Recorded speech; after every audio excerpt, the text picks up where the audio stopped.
സർവചൈതന്യരൂപാം താമാദ്യാം വിദ്യാം ച ധീമഹി ബുദ്ധിം യാന പ്രചോദയാത്. സ്കന്ദ മഹാപുരാണം ശങ്കര സംഹിതയിലെ ദക്ഷകാണ്ഡം എന്ന ആദ്യ ഭാഗത്തിൻ്റെ അവസാന ഘട്ടത്തിലേക്കാണ് നമ്മൾ എത്തിയിട്ടുള്ളത്. ഇപ്പോൾ ശിവമഹത്വത്തെക്കുറിച്ച് ഉപദേശിക്കുന്നതായ ആ ദധീജി, അപ്പോൾ തന്നെ ബ്രഹ്മാവും ഈ ദക്ഷനോടായിട്ട് എന്താണ് ശിവമഹിമ എന്നതിനെ പറഞ്ഞു കേൾപ്പിക്കുന്നു. അങ്ങനെ പറഞ്ഞു വരുമ്പോഴാണ് അതിൽ ഗജമുഖ എന്നൊരു അസുരൻ്റെ ഉൽപ്പത്തിയെക്കുറിച്ച് പറയുകയാണ്. മാഗധൻ എന്ന മുനിയിൽ നിന്ന് ആവിർഭവിച്ചതായ ഒരു അസുരൻ ആണ്. വസിഷ്ഠന്റെ കുലത്തിൽ വന്ന് ജനിച്ചതായിട്ടുള്ള മാഗധൻ എന്ന യോഗി അതികഠിനമായിട്ടുള്ള തപസ്സനുഷ്ഠിക്കുന്നു. എപ്പോഴെങ്കിലും ഈ മാഗധനുമായിട്ട് ഒരു സ്ത്രീ സംഘം ചെയ്താൽ അതിൽ നിന്നും മഹാഘോരനായിട്ടൊരു അസുരൻ ഉത്ഭവിക്കും എന്നാണ്. അങ്ങനെയാണ് ആ മാഗധന്റെ അടുത്തേക്ക്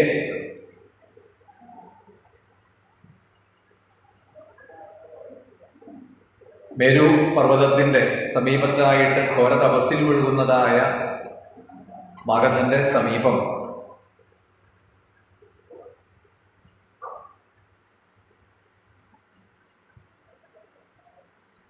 അസുരശ്രേഷ്ഠൻ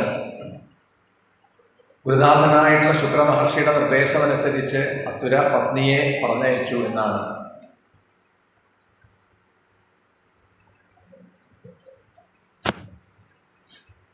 അവിടെ തൻ്റെ പത്നിയോട് നിർദ്ദേശിക്കുകയാണ്, തപസ് ചെയ്യുന്ന മാഗധനെ സമീപിച്ചുകൊണ്ട് ആ മാഗധനിൽ നിന്ന് നീ ഒരു പുത്രനെ നേടിക്കഴിഞ്ഞാൽ നമ്മളുടെ വംശം ശത്രുക്കളെ മുഴുവൻ ജയിച്ച് ദുഃഖഹീനമായി തീരും. അങ്ങനെയാണ് തൻ്റെ പത്നിയെ അയച്ചതും. അങ്ങനെ അവർ ആ മാഗധൻ തപസ് ചെയ്യുന്ന ഇടത്തെത്തി. വളരെയധികം പരിശ്രമിച്ചിട്ടാണ് എങ്കിലും ഏതെങ്കിലും രീതിയിൽ ഈ മഹർഷിയുടെ ചിത്തത്തിനെ ചലിപ്പിക്കുക, തപസ്സിൽ നിന്ന് ഉണർത്തണം. എന്നാൽ താൻ എത്ര തന്നെ പരിശ്രമിച്ചാലും ഈ താപസനെ തപസ്സിൽ നിന്ന് ഉണർത്താൻ കഴിയില്ല എന്ന് അവർക്ക് ബോധ്യമായി. ഇനി തൻ്റെ ഭർത്താവ് തന്നെ പറഞ്ഞയച്ചത് ഒരു കാര്യം നേടാൻ വേണ്ടിയിട്ടാണ്. അത് നേടാതെ മടങ്ങിച്ചെന്നാൽ അദ്ദേഹത്തിന് വിഷമമാവും. അങ്ങനെയാണ് ഒടുവിൽ ആ അസുര പത്നി ഈ മാഗധന്റെ സമീപത്തിരുന്നു കൊണ്ട് തപസ്സനുഷ്ഠിക്കാൻ തുടങ്ങി.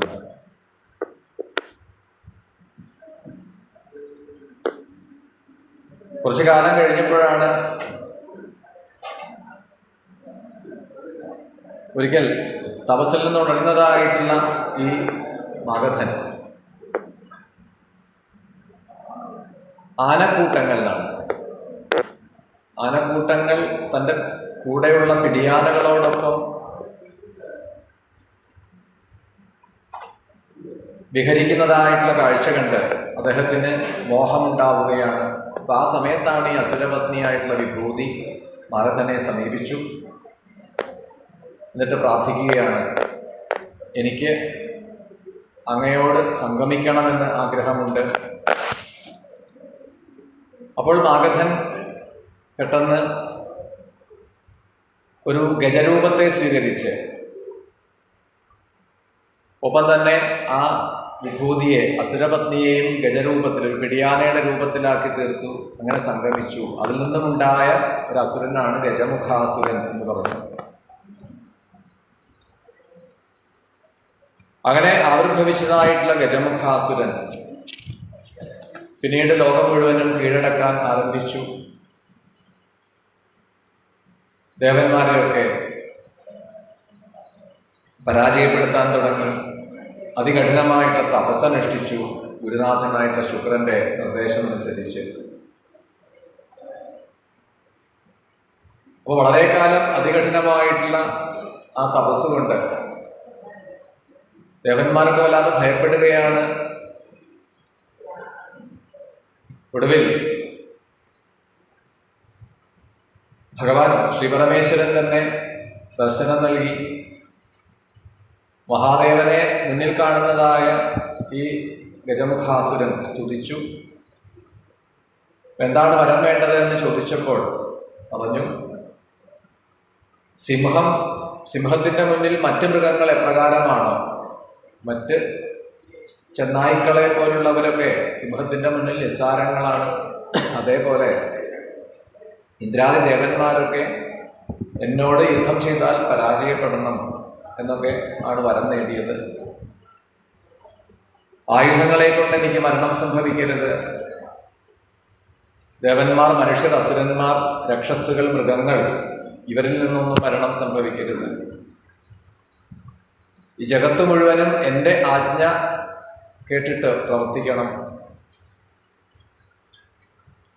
ഇനി എപ്പോഴെങ്കിലും ഭഗവാന് മായാരൂപം സ്വീകരിക്കവേ ഉണ്ടാകുന്ന ഒരു പുത്രന് മാത്രമേ എന്നെ നിഗ്രഹിക്കാൻ കഴിയൂ. അങ്ങനെ എന്നെ നിഗ്രഹിച്ചു കഴിഞ്ഞാൽ എനിക്ക് വീണ്ടും ഒരു ശരീരം സ്വീകരിക്കേണ്ടതായി വരരുത്. ഇങ്ങനെയൊക്കെ വിചിത്രങ്ങളായ വരം നേടിയ ഈ അസുരൻ ആ വരങ്ങളൊക്കെ പ്രദാനം ചെയ്തു. മഹാദേവൻ അന്തർധാനം ചെയ്തു. പിന്നീട് ദേവന്മാരെയൊക്കെ കീഴടക്കി, ലോകം മുഴുവനും കീഴടക്കി ഭരിക്കാൻ തുടങ്ങി. വിചിത്രകാമിക എന്ന അസുര സ്ത്രീയെ വിവാഹം ചെയ്തുകൊണ്ട് ജഗത്ത് മുഴുവനും ശാസിച്ചുകൊണ്ട് അങ്ങനെ കഴിഞ്ഞുകൂടുകയാണ്.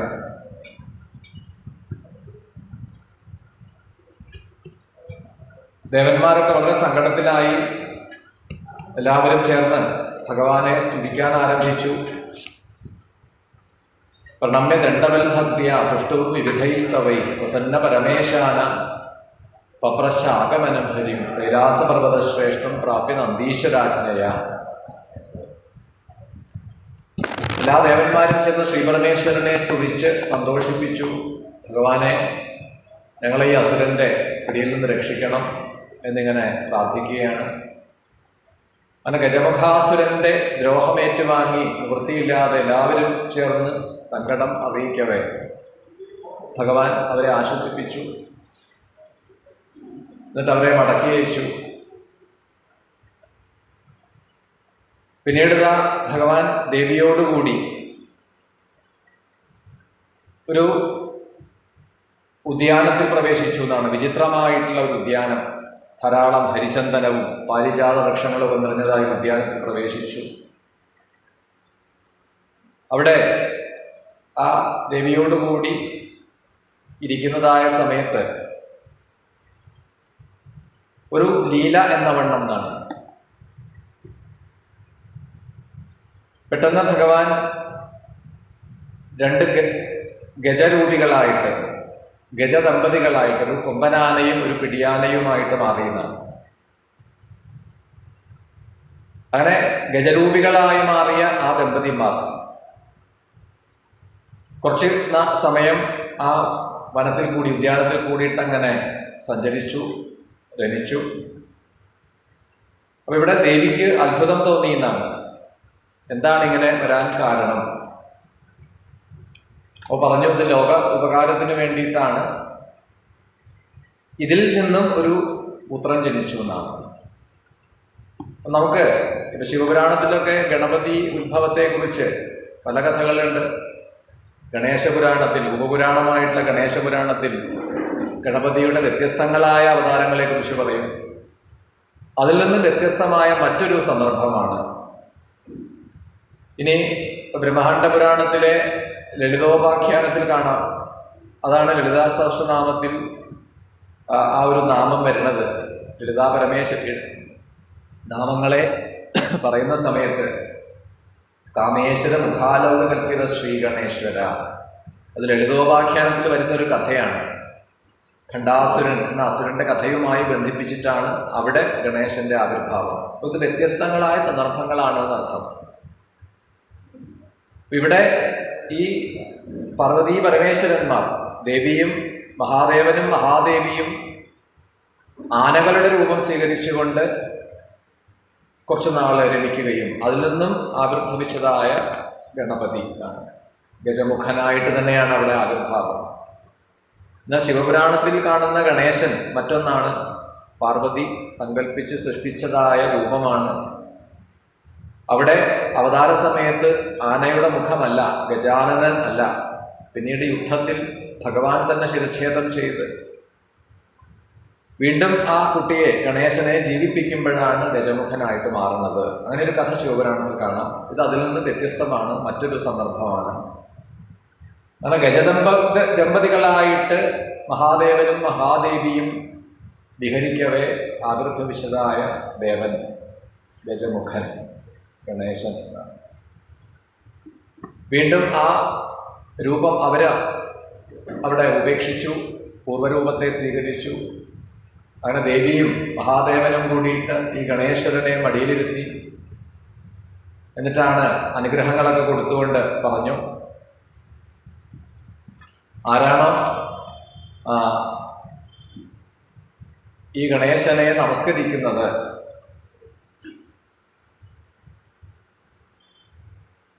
അവർക്കെല്ലാ അനുഗ്രഹങ്ങളും ഉണ്ടാവും എന്ന് പറഞ്ഞു. ത്വമേ നമന്തി പുരുഷ മദന്യം മമാത്മജം തേനാം തേഷാം ഭവത്വഭീഷ്ടാനി ശീഘ്രം നിർവിഘ്നഭാവത ത്വാം ഗണാനാമശേഷാണാം പതി അന്യോമദാജ്ഞയ സ്വകാര്യാദോ സമഭ്യർച്ച്യ സ്വാഭീഷ്ടം പ്രാപ്നുയാ ജന. ആരാണോ ഈ ഗണേശനെ, ഈ ഗണപതിയെ നമസ്കരിക്കുന്നത് അവരുടെ ആഗ്രഹങ്ങളൊക്കെ സാധിക്കട്ടെ. ഏതൊരു കാര്യത്തിന് തുടക്കം കുറിക്കുമ്പോഴും കാര്യാരംഭേ എന്നാണ്. നമ്മളൊരു പ്രവൃത്തിക്ക് തുടക്കം കുറിക്കുമ്പോൾ ആദ്യം സ്മരിക്കേണ്ടതായ ദേവതയാണ് ഗണേശൻ, ഗണപതി. അതും ഇവിടെ കൽപ്പിച്ചു. എന്നിട്ടാണ് ഈ ഗജമുഖാസുരനെ നിഗ്രഹിക്കാൻ വേണ്ടിയിട്ട് ഈ ഗണേശനെ നിയോഗിച്ചു എന്നാണ്.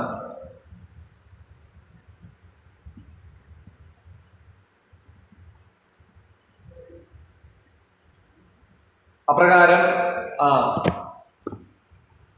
ഗജമുഖാസുരനെ ഗണേശൻ, മഹാഗണപതി നിഗ്രഹിക്കുന്നതായ സന്ദർഭമാണ് ഇവിടെ പിന്നീട് പറയുന്നത്. അചലം എന്ന മഹാഭൂതത്തിൻ്റെ തോളിൽ കയറി ഭൂതസേനകളാൽ ചുറ്റപ്പെട്ട് വാദ്യഘോഷങ്ങളോട് കൂടിയിട്ടാണ് മതംഗ നഗരത്തിന് സമീപം ഈ മഹാഗണപതി എത്തിച്ചേരുകയാണ്. ആ ഗണനാഥന്റെ വരവ് കേട്ടിട്ടാണ് ഗജമുഖാസുരനും യുദ്ധത്തിനായിട്ട് പുറപ്പെട്ടു. അതിഭയങ്കരമായിട്ടുള്ള യുദ്ധം നടക്കുകയാണ്. ഇവിടെ ഈ അസുരൻ പറഞ്ഞു, നിനക്ക് ജീവിക്കണമെന്നുണ്ടെങ്കിൽ നീ മടങ്ങിപ്പോകൂ, നീ ചെറിയ കുട്ടിയാണ്, യുദ്ധത്തിന് സമർത്ഥനല്ല, ആയുധങ്ങളെ കൊണ്ടും എന്നെ നിഗ്രഹിക്കാൻ കഴിയില്ല എന്നൊക്കെ പറഞ്ഞ് പിന്തിരിപ്പിക്കാൻ ശ്രമിച്ചു. അപ്പൊ ഗണേശൻ പറഞ്ഞു, ഇന്ദ്രാദി ദേവന്മാർക്ക് അവരുടെ ആ സ്ഥാനം മടക്കി നൽകുക, എന്നിട്ട് അഹങ്കാരമില്ലാതെ നിന്റെ ലോകത്തെ, നിന്റെ പ്രജകളെ നീ ഭരിച്ചുകൊള്ളൂ എന്നൊക്കെ ഗണേശൻ പറഞ്ഞുവെങ്കിലും അതൊന്നും കൂട്ടാക്കാതെ പിന്നീട് വലിയ യുദ്ധമാണ്. ഒടുവിൽ ആ ഗണേശ്വരൻ അസുരസേനകളെ മുഴുവനും നിഗ്രഹിച്ചു. ഏറ്റവും അവസാനത്തിലാണ് തൻ്റെ ദന്തം ഉപയോഗിച്ചെന്നാണ്, കൊമ്പുകളെ കൊണ്ടാണ്. കാരണം ആയുധം പ്രയോഗിച്ചാൽ ഏൽക്കില്ല എന്ന വരം ലഭിച്ചിട്ടുള്ള ആളാണ്. തൻ്റെ ദന്തം ഉപയോഗിച്ച് അവൻ്റെ മാറിടത്തിലെ വളർത്തിയിട്ടെന്നാണ് ആ അസുരനെ നിഗ്രഹിച്ചു. ആ അസുരൻ തൻ്റെ ശരീരം ഉപേക്ഷിച്ചു. എന്നിട്ടാണ് മറ്റൊരു രൂപം സ്വീകരിച്ചു, ഒരു മൂഷക ശരീരത്തെ സ്വീകരിച്ചു എന്നാണ്. ആ മൂഷകനെയാണ് ഗണേശൻ തൻ്റെ വാഹനമാക്കി മാറ്റിയത് എന്ന് പറഞ്ഞു. അത് കണ്ട് ദേവന്മാരൊക്കെ വളരെയധികം സന്തോഷിക്കുകയും പുഷ്പവൃഷ്ടി ചെയ്യുകയുമാണ്. അങ്ങനെ മൂഷകവാഹനത്തിൽ കയറി മൂഷകാരൂഢനായിട്ട് ഈ ഗജമുഖാസുരനെ നിഗ്രഹിച്ച് ആ ഗണേശൻ മടങ്ങി വരികയാണ്.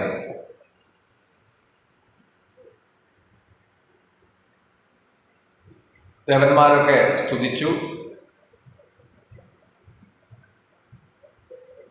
എല്ലാവരും സ്തുതിച്ചുകൊണ്ട്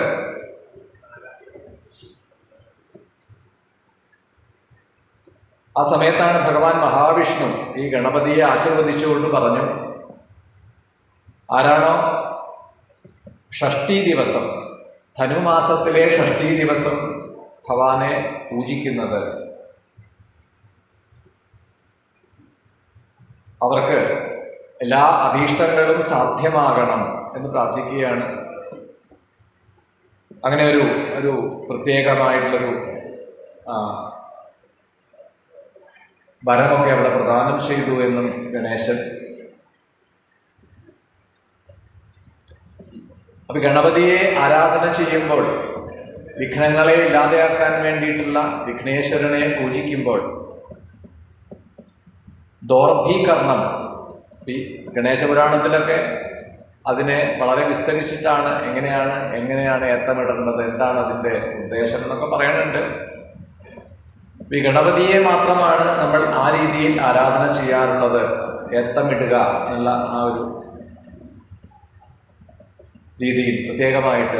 മറ്റുള്ള ദേവതകളുടെ മുന്നിൽ പ്രണമിക്കുന്നത് പോലെയല്ല ഗണപതിയെ നമ്മൾ ഏത്തമിട്ടിട്ടാണ് നമസ്കരിക്കുന്നത്, തൊഴുത് പ്രാർത്ഥിക്കുന്നത്. അങ്ങനെ ഗണപതിയുടെ മുന്നിൽ അപ്രകാരം ചെയ്യുവാൻ മറ്റൊരു കാരണം കൂടിയുണ്ട്. അത് യോഗമാർഗം അനുസരിച്ച് യോഗ സമ്പ്രദായമാണ് എന്ന് കൂടിയിട്ട് കാണാം. ഇപ്രകാരം ആ ഗണേശ ആഖ്യാനം, അതായത് ഗജമുഖാസുരനെ നിഗ്രഹിക്കുവാൻ വേണ്ടി പാർവതി പരമേശ്വരന്മാരിൽ നിന്ന് ആവിർഭവിച്ച ഗണപതിയുടെ ഒരു അവതാര സന്ദർഭത്തെയാണ് ഇവിടെ സൂചിപ്പിച്ചത്. വീണ്ടും ഉപദേശം തുടരവെയാണ്, എന്താണ് ശിവമഹിമ?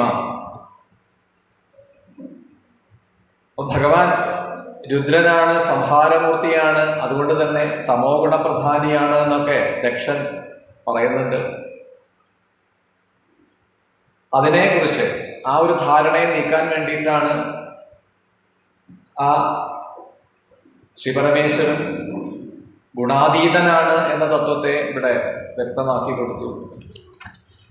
ഗുണാതീതോ മഹാദേവ കല്യാണ ഗുണഭൂഷണ അനന്തമഹിമാധാര പരം ജ്യോതി പരാൽപര സത്വം രജസ്തമശ്ചേതി ഗുണാൻ സൃഷ്ടുവാ പുരാ ശിവ രജസായോജ്യ ധാതാരം സൃഷ്ടും ലോകാന്മതിം ദദൗ സത്വേന വിഷ്ണും സംയോജ്യ പാലനായ മതിം ദദൗ അന്യൈ കർത്തും അശക്യത്വാൽ സംഹാരസ്യ സുരോത്തമൈ.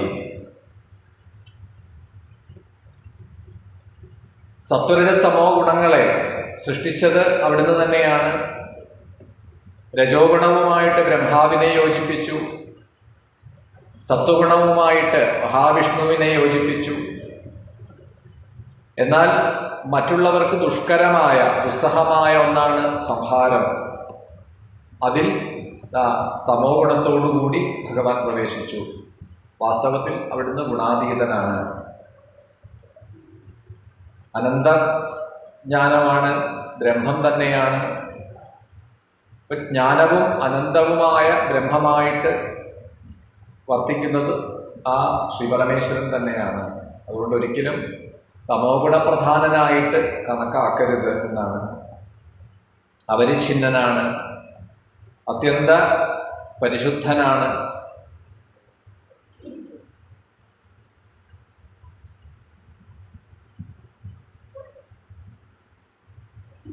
ഇങ്ങനെ എല്ലാം ദധീജി ഉപദേശിച്ചുവെങ്കിലും ദക്ഷൻ അതൊന്നും ഉൾക്കൊള്ളാൻ തയ്യാറാവുന്നില്ല. ദക്ഷൻ പറഞ്ഞു, എന്ത് സംഭവിച്ചാലും ശരി, ഞാൻ ശിവന് ഭഗർഭാഗം നൽകില്ല, പ്രദാനം ചെയ്യില്ല, രുദ്രഭാഗം കൊടുക്കില്ല എന്ന് നിശ്ചയിച്ചു. ദധീജിയെ ആ യാഗശാലയിൽ നിന്ന് പുറത്താക്കാനാണ് ദക്ഷൻ തയ്യാറായത്. അപ്പോൾ എന്തായാലും ഇനി ഇവിടെ താൻ നിൽക്കേണ്ടതില്ല എന്ന് നിശ്ചയിച്ച ദധീജി തൻ്റെ ശിഷ്യന്മാരോടുകൂടി യജ്ഞകവാടത്തിൽ വന്ന്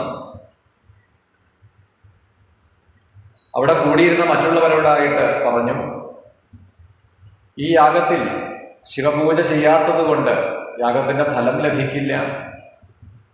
എന്നാൽ വിപരീതമായ ഫലം ഉണ്ടാവും. ദക്ഷ, നിന്റെ യാഗത്തിന് വിഘ്നം സംഭവിക്കും. അധികം താമസിയാതെ നിന്റെ ശിരസ് ഛേദിക്കപ്പെടും എന്ന് പറഞ്ഞുകൊണ്ടാണ് ദധീജി മടങ്ങിപ്പോയത്.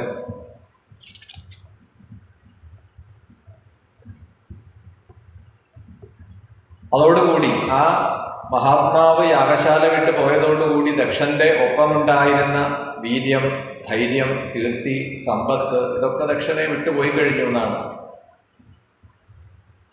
തൻ്റെ യാഗശാലയ്ക്ക് മുന്നിലുള്ള ധ്വജം, കൊടിമരം രണ്ടായി പിളർന്നു എന്നാണ്.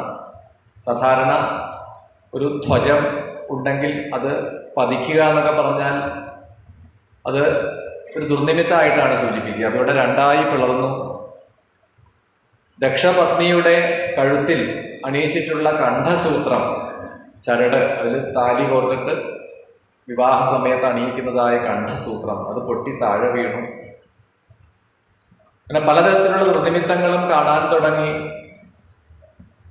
പക്ഷേ ദക്ഷിണമൊന്നും കൂട്ടാക്കാതെ ഉപചാരങ്ങളൊക്കെ ചെയ്തു. അവിടെ വന്നുകൂടിയവരെയൊക്കെ ആദരിച്ചു, ദാനാദികളൊക്കെ ചെയ്തു, വസ്ത്രാദികൾ സമ്മാനിച്ചു.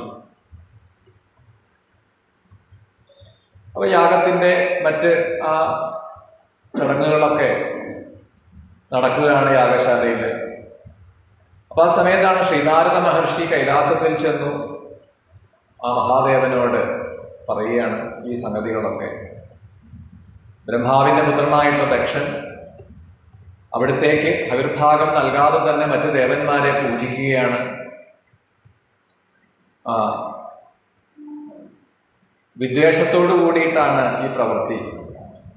അത് കേൾക്കുമ്പോഴാണ് ദക്ഷപുത്രിയായിട്ടുള്ള ദേവിക്ക്, ദാക്ഷായണിക്ക് ആ യാഗത്തിൽ പങ്കെടുക്കണം, അല്ലെങ്കിൽ അത് കാണണമെന്ന് ഒരു ആഗ്രഹം ജനിക്കുകയും പോവാനായിട്ട് അനുമതി തേടി ഭഗവാനോട്. ഭഗവാൻ പറയുന്നുണ്ട്, നമ്മളെ ക്ഷണിച്ചിട്ടില്ല, ക്ഷണിക്കാത്ത ഇടത്ത് ചെന്നാൽ നിന്ദയാണ്, അപമാനം നേരിടേണ്ടി വരാം. എന്നാലും അച്ഛൻ എന്ന ആ ഒരു മോഹം എപ്പോഴും തൻ്റെ മാതാപിതാക്കളോട് സ്വാഭാവികമായിട്ടുണ്ടാവുന്ന മമത, അതുകൊണ്ട് ദേവിക്ക് പോകണം എന്ന് തോന്നും, തെറ്റൊന്നുമല്ല.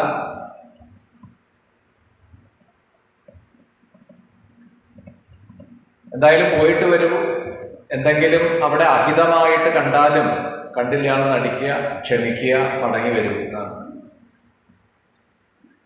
അങ്ങനെ ഗണങ്ങളോടുകൂടി ദേവി പുറപ്പെട്ടു. ആ യാഗശാലയിൽ എത്തിച്ചേരുകയാണ്.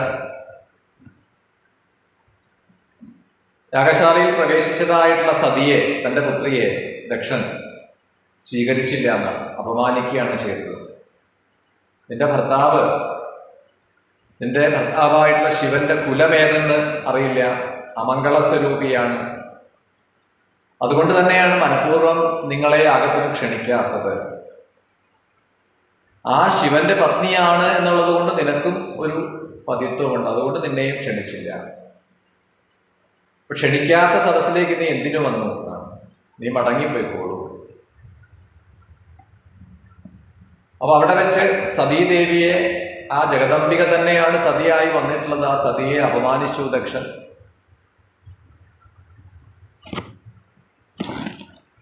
അപ്പൊ അവിടെ ദേവി ചോദിക്കുന്നുണ്ട്,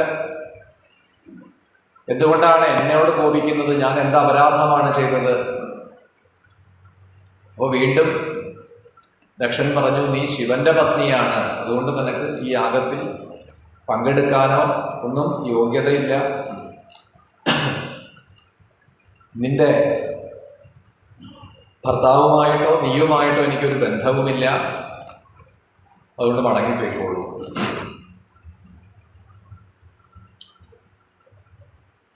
പക്ഷേ ദേവി തൻ്റെ ഉള്ളിൽ വർദ്ധിച്ചു വളരുന്നതായിട്ടുള്ള കോപത്തെ അടക്കിക്കൊണ്ടാണ് വീണ്ടും പറഞ്ഞു, എന്നെ നിന്ദിച്ചത് ഞാൻ കാര്യമാക്കുന്നില്ല. എൻ്റെ അച്ഛനാണ് ഒരു മകളോട് പറഞ്ഞു എന്ന് കരുതി ക്ഷമിക്കാം.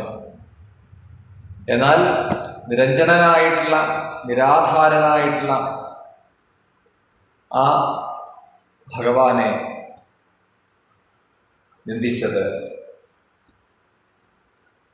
ദൂഷണം ദേവദേവസ്യ കൃതം ദക്ഷസാമ്പ്രതം സവ്യഥം തേന മച്ചിത്തം നിതരാം തത്ര വർത്തതേ മദ്ദൂഷണേന തഥാ സദാ മേ ത്വൽകൃതേന ഹി നിരഞ്ജനം നിരാധാരം നിർഗുണം നിരുപപ്ലവം സർവജ്ഞം സർവവിദ്യാനാം ആദികർത്താരമവ്യയം തത്വാതീതം ശിവം ശാന്തം ശങ്കരം പ്രണതാർത്തിഹം താമസം പ്രോക്തവാൻ മോഹാൻ അഹോ പാപം തവേദൃശം സർവസംഹാര കർത്തൃത്വാൽ സദാമസൈവാഭവൽ തസ്മൈ ദേയോ ഹവിർഭാഗ സഹി പൂജ്യോ നചേതര എന്നാമപരമം യോ വാ ശിവ ഇത്യക്ഷരദ്വയം സഹൃജപതിയത്താവി ജനോ മോക്ഷം സവിന്ദതി.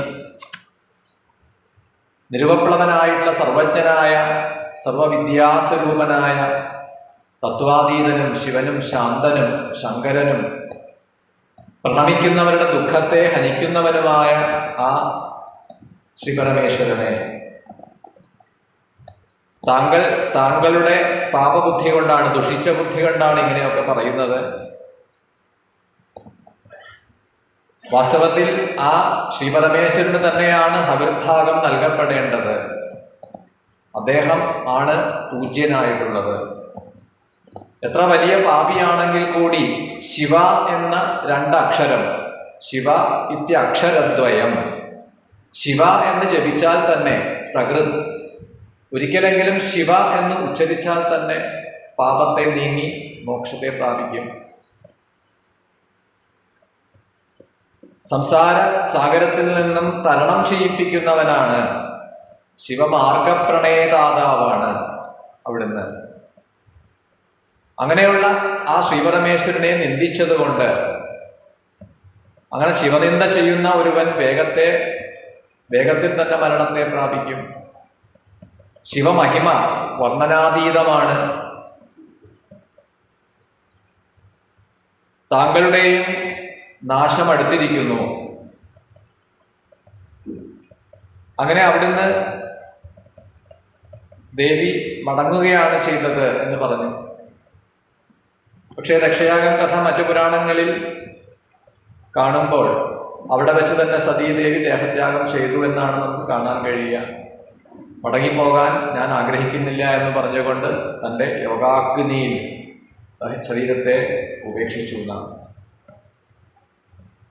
പക്ഷെ ഇവിടെ പറഞ്ഞു, മടങ്ങി വന്ന് ഈ സംഭവങ്ങളെല്ലാം ഭഗവാനെ കേൾപ്പിച്ചു. അപ്പോഴാണ് ഭഗവാൻ ആ വീരഭദ്രനെ സങ്കല്പിച്ചു എന്നാണ്.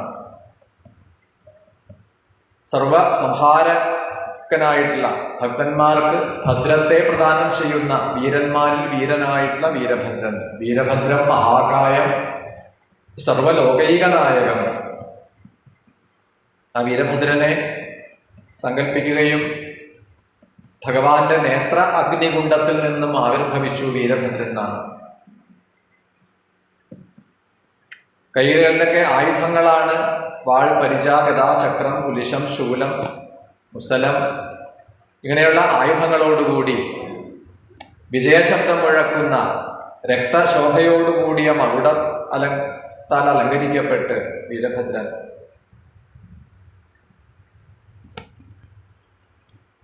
അവിടുന്ന് ശിവാജ്ഞയെ മാനിച്ചുകൊണ്ടാണ്, ഒപ്പം തന്നെ ചണ്ഡികയായിട്ടുള്ള ഭദ്രകാളി ദേവിയും പുറപ്പെട്ടു.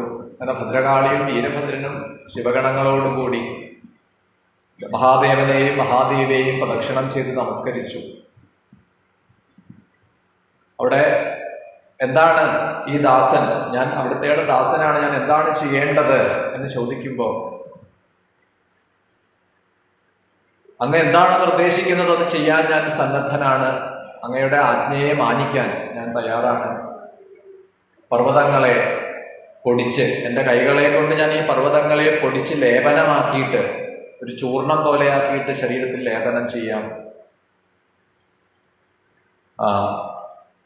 അങ്ങയുടെ ശക്തിയുണ്ട് എങ്കിൽ അങ്ങയുടെ ആജ്ഞ പാലിക്കാൻ ഞാൻ തയ്യാറാണ്. അപ്പോൾ ഭഗവാൻ പറഞ്ഞു, ആ ദക്ഷൻ യാഗം ചെയ്യുന്നു, എനിക്ക് അർഹതപ്പെട്ടതായ ഹവിർഭാഗം അവിടെ ചെന്ന് ചോദിക്കുക ദക്ഷനോട്. അങ്ങനെ തരുന്നുവെങ്കിൽ അത് സ്വീകരിക്കുക, മടങ്ങി വരിക. തന്നില്ല എങ്കിൽ ആ യാഗശാലയിൽ വെച്ച് തന്നെ അവൻ്റെ ശിരസ് ഛേദിക്കുക എന്നിങ്ങനെ നിർദ്ദേശിച്ചു. വീരഭദ്രനെ അയച്ചു. വീരഭദ്രൻ ഭദ്രകാളിയോടുകൂടി ശിവഗണങ്ങളോടുകൂടി പുറപ്പെട്ടു ആ യാഗശാലയിലേക്ക് എന്നാണ്. അങ്ങനെ യാഗശാലയിലേക്ക് പ്രവേശിക്കുകയാണ്.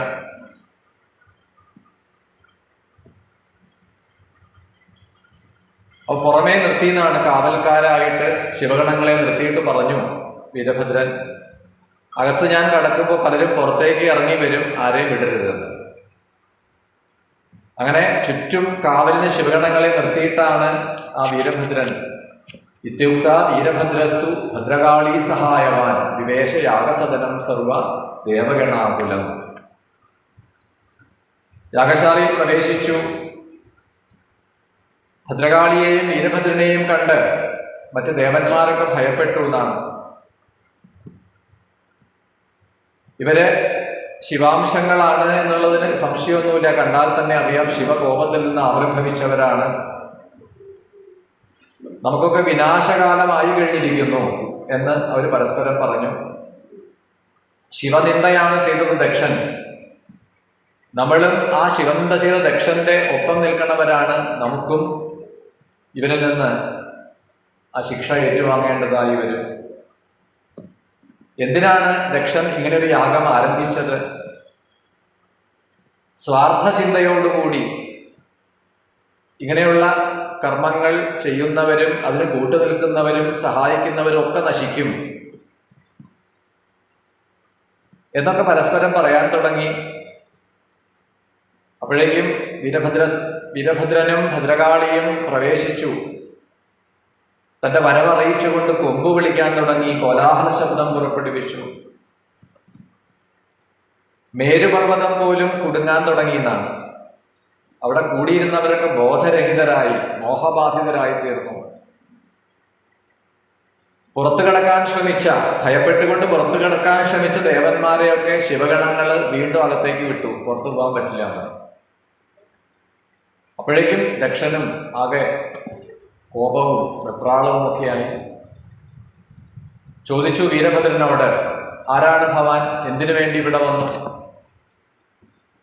അപ്പോൾ പറഞ്ഞു, ഞാൻ എൻ്റെ സ്വാമിയായിട്ടുള്ള ശ്രീപരമേശ്വരന്റെ ആജ്ഞയെ മാനിച്ചുകൊണ്ട് വന്നതാണ്.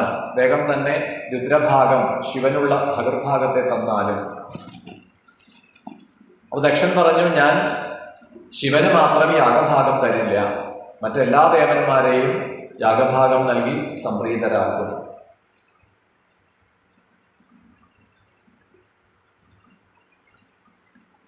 അപ്പോൾ അവിടെ കൂടിയിരുന്നവരൊക്കെ, മഹർഷിമാരൊക്കെ ഭയത്തോടു കൂടി പറഞ്ഞു ദക്ഷനോട്, അങ്ങ് ആ ശിവാജ്ഞയെ മാനിക്കുക, യാഗഭാഗം നൽകുക.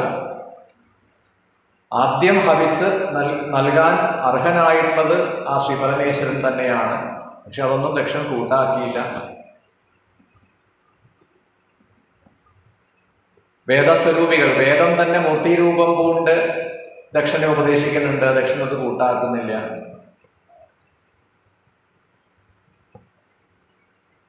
അപ്പൊ താൻ ചോദിച്ചതിന് മറുപടി ഇങ്ങനെയാണ് എന്ന് കണ്ടതോടുകൂടി വീരഭദ്രൻ പെട്ടെന്ന് കോപത്തോടുകൂടി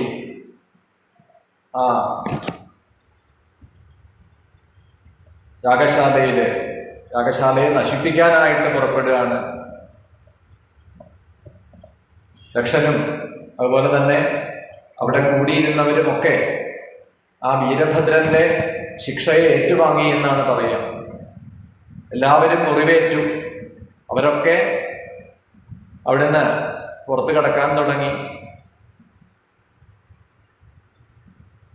ഒടുവിൽ ഇപ്പോൾ പല ദേവന്മാർക്കും പലതരത്തിലാണ് പ്രയാസമുണ്ടായത് എന്ന് പറഞ്ഞു. ഭഗന്റെ നേത്രങ്ങളെ ചൂഴ്ന്നെടുത്തു. അതുപോലെ തന്നെ അഗ്നിയുടെ ഹസ്തങ്ങളും ജിഹ്വയും ഛേദിച്ചു. വായുവിനെ മഴുകൊണ്ട് ആക്രമിച്ചു. വരുണനെ ആക്രമിച്ചു. തൻ്റെ ശൂലം കൊണ്ട് കുബേരനെ കുത്തിക്കോർത്തെടുത്തിട്ട് നൃത്തം ചെയ്തു എന്നൊക്കെയാണ്. അങ്ങനെ ദേവന്മാർക്കൊക്കെ ഈ വീരഭദ്രന്റെ ആക്രമണം ഏറ്റുവാങ്ങേണ്ടി വന്നു.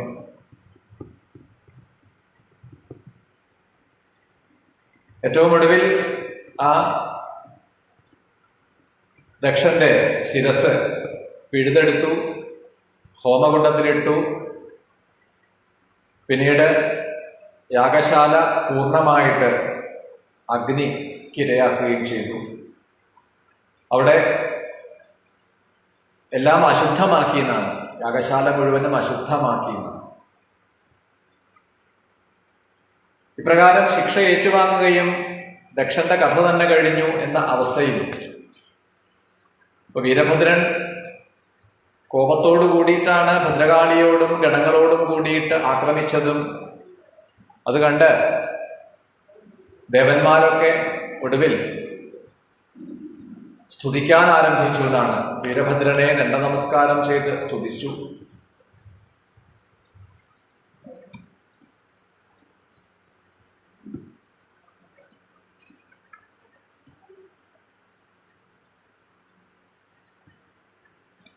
അങ്ങ് ആ ദക്ഷനെ, ശിവനിന്ദ ചെയ്തതായിട്ടുള്ള ദക്ഷനെ ശിക്ഷിച്ചത് ഉചിതമായ സംഗതി തന്നെയാണ്. പക്ഷേ ദക്ഷന്റെ സമീപത്ത് നിൽക്കുന്ന ദേവന്മാർ മധ്യരല്ല. അപ്പോൾ വീരഭദ്രൻ പറഞ്ഞു, ആ ശ്രീപരമേശ്വരനെ നിന്ദിക്കുന്നവരാരാണെങ്കിലും പാപിയാണ്, മഹാപാപിയാണ്. പാപകർമ്മം ചെയ്യുന്നവരുടെ ഒപ്പം നിൽക്കുന്നവരും പാപത്തിന്റെ പങ്കുപറ്റുന്നവരാണ്. അവർക്കും അതിൻ്റെ ദുരിതം അനുഭവിക്കേണ്ടി വരും.